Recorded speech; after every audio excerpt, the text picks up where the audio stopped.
A while back, somebody left a comment on one of our videos that I've never quite been able to forget. It wasn't long. They said that they started gardening again after losing their husband the year before, and that the house had gone very quiet. That having something to tend to in the mornings had given them a reason to open the back door. And almost as an afterthought, they thanked us for the videos, for keeping them company. I read that one at my desk late at night, and I had to sit back for a minute because here's something you should know about me. I'm just the guy who edits the channel. I sit in a room with the footage and I cut it together. For a long time, that's all this job was to me. Craft I was getting better at. Clips, timelines, audio levels, the thing I did with my hands that I happened to be all right at. And then comments like that one started arriving, and slowly it dawned on me that this was something else entirely. So when people ask why I keep doing this, why I'm still here, still working the desk at midnight, still bothering with all that, that comment's a big part of the answer. But let me try to explain it properly because it's the real reason, and I'm not sure if I've ever said it out loud. Before this, I did other kinds of work. Work that paid fine, didn't mean anything though. You finish thing, goes out into the world, and it vanishes, and nobody's life is one bit different for it. And I think a lot of people know that particular feeling. The quiet sense that you're busy all day and you're not actually touching anything real. This is not that. This is the complete opposite of that. Every single week, I get a small window into the lives of people who will never meet, scattered all over the place. And I get to watch this little channel land in them. Somebody writes in to say they finally got tomatoes to ripen after years of trying. And you can feel the pride coming right off the words. Somebody says they're recovering from an illness and can't do much yet, but they can sit by the window and wash their pots. And the videos keep them company while they do it. Somebody says they're 82 years old and they tried one of our tips and it worked, and by golly, they intend to keep going. I'm not making these up. Those are real, and there are hundreds of them, and every last one does something to me. I keep a few of those ones that really got me. I won't read them out. They were written to us, not for a video, but on the hard days, I go back and look at them.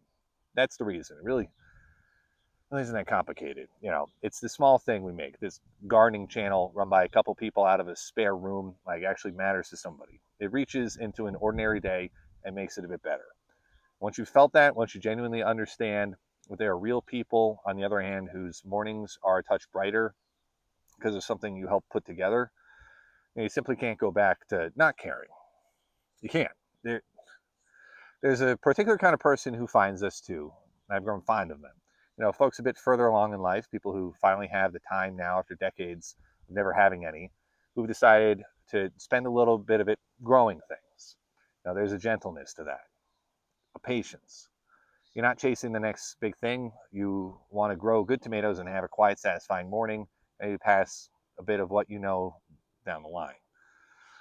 I find I want to make those things for those people more than just about anyone because they deserve it. The world doesn't make nearly enough content that's aimed at them.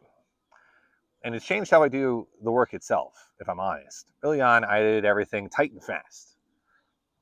I kept it all moving because that's what you're told to do. But somewhere on the line, I realized a lot of you aren't watching to be hammered with information just as quickly as possible. You're watching for the company of it, for the calm. So I started leaving the breaths back in. Letting a quiet moment in the garden and just be quiet for a second or two. Slowing the whole thing down to the pace of an actual afternoon outdoors. And the responses to that told me everything I needed to know. People don't want a fire hose. They want to feel like they're pottering about in the garden alongside a friend. Once I understood that, I think I finally understood the whole channel. I'll be straight with you about the hard parts, because there are hard parts. It's a lot of work, far more than it looks. There are late nights and dull stretches and days where a file corrupts and you don't want to throw out um, the whole batch of footage. There are 2 months recently where we went quiet because it all gotten a bit heavy. So it isn't all soft music and sunshine back here. Sometimes you want to throw the machine out the window. But I'll open up the comment section. There'll be one of those messages waiting. The fellow in recovery by his window and whatever is weighing on them. That's why I'm here. I never expect to be the face of the channel. I'm happiest in the background, making it all work.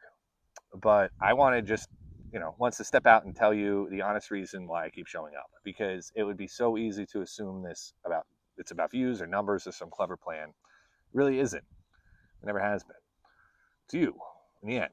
It's always you. The person watching right now in your kitchen or in your armchair out in the patio with a cup of something cold beside you, you're the reason. You've been the reason the whole time.